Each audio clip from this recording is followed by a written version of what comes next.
বাংলাদেশের রাজধানী ঢাকার দক্ষিণ সিটি কর্পোরেশন অঞ্চলের লালবাগ নামক স্থানে অবস্থিত মোগল আমলের এক ঐতিহাসিক নিদর্শন লালবাগ কেল্লা। শত শত বছর ধরে বিভিন্ন চড়াই উতরাইয়ের মধ্য দিয়ে স্বমহিমায় মাথা উঁচু করে আজও দাঁড়িয়ে আছে মোগল আমলের সেই ঐতিহাসিক নিদর্শন। মোগল আমলের সেই ঐতিহাসিক নিদর্শন দেখার জন্য প্রতিদিন অনেক দেশি বিদেশি পর্যটকদের উপস্থিতি বেশ লক্ষ্য করা যায়।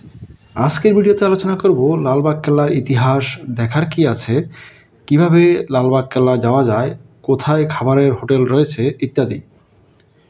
ভিডিওটি না টেনে সম্পূর্ণ দেখুন, তাহলে মোগল আমলের ঐতিহাসিক নিদর্শন লালবাগ কেল্লা সম্পর্কে বিস্তারিত জানতে পারবেন। আর ভালো লাগলে লাইক, কমেন্ট এবং শেয়ার করতে পারেন। এরকম তথ্যবহুল ভিডিও পেতে চ্যানেলটিকে সাবস্ক্রাইব করে রাখতে পারেন। তো চলুন মূল আলোচনা শুরু করা যাক। লালবাগ কেল্লা প্রবেশ করতে প্রথমে দেখা মিলবে সবুজ ঘাস আর সাজানো বাগান। এ দৃশ্য যে কোনো মানুষকে বিমোহিত করবে। আর লালবাগ কেল্লায় প্রবেশ করতে সোজা যেই স্থাপনাটি দেখা মিলবে সেটি মূলত পরী বিবির সমাধিস্থল। লালবাগ কেল্লার মূল আকর্ষণ পরী বিবির সমাধিস্থল, হামামখানা বা দরবার হল, দৃষ্টিনন্দন স্থাপত্য, 3 গম্বুজ মসজিদ আর পরী বিবির সমাধিস্থলের দক্ষিণ পাশের বিশাল স্থাপনাটি।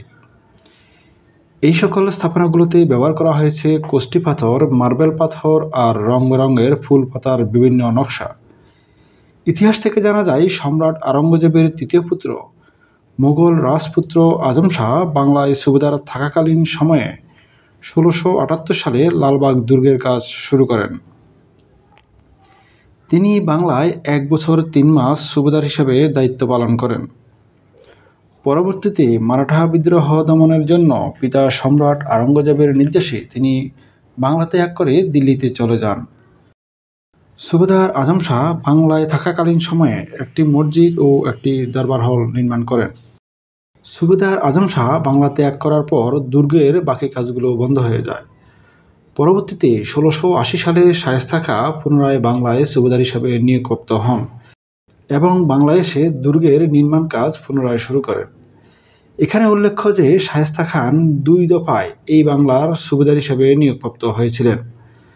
প্রথমে তিনি 1664 থেকে 1678 সাল এবং পরবর্তীতে 1680 থেকে 1688 সাল পর্যন্ত সর্বমোট 22 বছর এই বাংলায় সুবেদার হিসেবে সফলতার সহিত দায়িত্ব পালন করেন। তার শাসনামলে 1 টাকায় 8 মণ চাউল পাওয়া যেত। 1684 সালে সুবেদার শায়েস্তা খাঁর কন্যা পরী বিবির মৃত্যু হয়।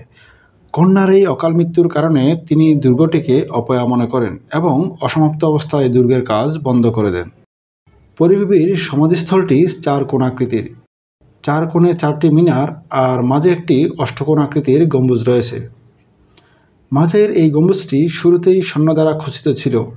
পরবর্তীতে ওই গম্বুজটিকে তামার পাত দিয়ে ঢেকে দেওয়া হয়। পরী বিবির সমাধিস্থলটিতে মোট 9টি কক্ষ রয়েছে। দক্ষিণ পাশে একটি কক্ষে তাকে সমাহিত করা হয়। লালবাগ দুর্গের আরেকটি অন্যতম স্থান হচ্ছে হামামখানা বা দরবার হল। এটি পরী বিবির সমাধিস্থলের পূর্ব পাশে অবস্থিত।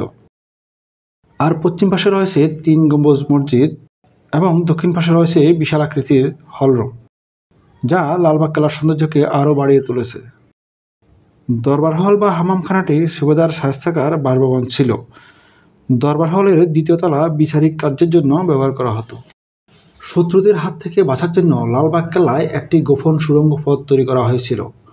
অনেকের ধারণা এই গোপন সুড়ঙ্গ পথ দিয়ে দিল্লি যাবার রাস্তা ছিল এবং বুড়িগঙ্গা নদীর তলদেশ দিয়ে নদীর দক্ষিণ পাশে যাবারও রাস্তা ছিল। পরী বিবির সমাধিস্থলের দক্ষিণ পাশে যে বিশাল স্থাপনাটি রয়েছে তার পূর্ব পাশ দিয়ে সিঁড়ি বেয়ে ওপরে ওঠা যায়। ছাদের উপরে মাটি এবং ঘাস দেখে মনে হতে পারে কোনো এক সময় হয়তো এইখানেও বাগান ছিল। স্থাপনাটির ছাদ থেকে লালবাগ কেল্লার পুরো দৃশ্য দেখতে পাওয়া যায়। এই এলাকাটির নাম প্রথমে আওরঙ্গাবাদ থাকলেও পরবর্তীতে 1844 সালে তা পরিবর্তন করে লালবাগ রাখা হয় আর দুর্গটি পরিচিতি পায় লালবাগ দুর্গ নামে। মুঘল আমলের অবসান হবার পর দুর্গটি পরিত্যক্ত অবস্থায় রয়ে যায়। লালবাগ কেল্লায় অনেক মূল্যবান সম্পদ থাকলেও ইংরেজ শাসনামলে তার অধিকাংশই বিলুপ্ত হয়ে যায়। বর্তমানে এই লালবাগ কেল্লাটি বাংলাদেশ প্রত্নতত্ত্ব অধিদপ্তরের অধীনে রয়েছে এবং এটিকে জাদুঘর হিসেবে ব্যবহার করা হচ্ছে। পরিবিবির সমাধিস্থলের পূর্ব, পশ্চিম এবং দক্ষিণ পাশে অনেকগুলো ফোয়ারা রয়েছে। বিশেষ কিছু দিন ব্যতীত এই ফোয়ারাগুলো বন্ধ থাকে। লালবাগ কেল্লার মোট আয়তন 22 একর। 4 একর জায়গা বিভিন্ন সময়ে বিভিন্ন ধরনের মানুষ দখল করে নিয়েছে। বর্তমানে লালবাগ কেল্লা 18 একর জায়গার উপর দাঁড়িয়ে রয়েছে। লালবাগ কেল্লায় প্রবেশের মুখে ডান পাশে রয়েছে টিকিট কাউন্টার। দেশি দর্শনার্থীদের জন্য 30 টাকা, ছাত্রছাত্রীদের জন্য 10 টাকা, সার্ক অন্তর্ভুক্ত দেশের পর্যটকদের জন্য 200 টাকা আর বিদেশি পর্যটকদের জন্য 400 টাকা জন প্রতি টিকিটের মূল্য নির্ধারণ করা হয়েছে। তবে এই মূল্য তালিকা পরিবর্তনযোগ্য। 10 বছরের কম বয়সী বাচ্চাদের জন্য টিকিটের প্রয়োজন হয় না। এপ্রিল থেকে সেপ্টেম্বর পর্যন্ত সকাল 10টা থেকে সন্ধ্যা 6টা পর্যন্ত আর অক্টোবর থেকে মার্চ পর্যন্ত সকাল 9টা থেকে বিকাল 5টা পর্যন্ত খোলা থাকে। মাঝে দুপুর 1টা থেকে 2টা পর্যন্ত বন্ধ থাকে। তবে শুক্রবার 12টা 30 থেকে বন্ধ রাখা হয়। প্রতি সপ্তাহে রবিবার লালবাগ কেল্লা বন্ধ থাকে আর সোমবার দুপুর 2টা থেকে লালবাগ কেল্লা খোলা হয়। তাছাড়া সরকারি সকল ছুটির দিনগুলোতে লালবাগ কেল্লা বন্ধ থাকে। লালবাগ কেল্লায় যেতে চাইলে বাংলাদেশের যে কোনো প্রান্ত থেকে ঢাকার নিউ মার্কেট, আজিমপুর, শাহবাগ কিংবা গুলিস্তান থেকে রিক্সা কিংবা সিএনজি করে যাওয়া যায়। গুলিস্তান থেকে চাইলে লেগুনা করেও যাওয়া যায়। ব্যক্তিগত গাড়ি নিয়েও যাওয়া যায়, সেখানে গাড়ি পার্কিংয়ের ব্যবস্থাও রয়েছে। তাছাড়া মেট্রো রেলে করে যেতে চাইলে শাহবাগ কিংবা ঢাকা বিশ্ববিদ্যালয়ে মেট্রো রেল স্টেশনে নামতে হবে। সেখান থেকে সিএনজি কিংবা রিক্সা করে যাওয়া যায়। শুক্রবার ছাড়া সপ্তাহের অন্য দিনগুলোতে লালবাগের কেল্লায় যেতে চাইলে জ্যামের কথা মাথায় রেখে হাতে পর্যাপ্ত সময় নিয়ে বের হতে হবে। লালবাগ কেল্লার সামনে অনেকগুলো খাবারের দোকান রয়েছে। তাছাড়া পাশে লক্ষ্মীবাজারও রয়েছে। চাইলে রিক্সা করে নিউ মার্কেট এলাকায় গিয়েও খাওয়া যাবে। আজ এ পর্যন্তই। ভিডিওটি কেমন লাগলো তা লিখে আপনার মতামত জানাতে পারেন। এমন সব তথ্যবহুল ভিডিও পেতে চ্যানেলটিকে সাবস্ক্রাইব করে পাশে থাকতে পারেন। তো ভালো থাকবেন, সুস্থ থাকবেন এবং সুন্দর থাকবেন।